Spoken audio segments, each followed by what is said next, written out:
पाणीपट्टी आणि घरफाळा वसुलीसाठी कोल्हापूर महानगरपालिकेनं मोहीम गतिमान केली आहे। घरफाळा थकबाकीपोटी आज 14 मिळकती सील करण्यात आल्या।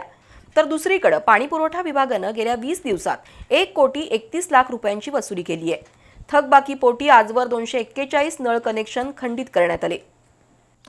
महापालिकेच्या उत्पन्नाचा मुख्य स्रोत असलेल्या पाणीपुरवठा आणि घरफाळा विभागाची थकबाकी वाढतीये।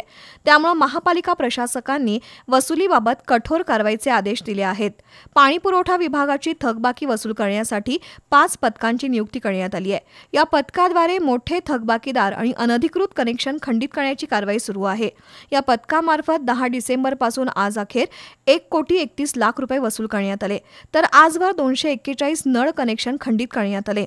दुसरीकडे घरफाळा थकबाकीपोटी जप्तीच्या नोटिसा लागू केल्यात। नोटीस लागू केल्यानंतरही घरफाळा भरला नसल्याबद्दल क्रांतिसिंह नाना पाटील नगर परिसरातील संकल्प सिद्धी अपार्टमेंटमधील 14 सदनिका सील करण्यात आल्या। कोल्हापूर शहरातील मिळकतधारकांनी घरफाळा आणि थकीत पाणीपट्टी भरावी, अन्यथा कारवाई करण्याचा इशारा महापालिकेनं दिलाय।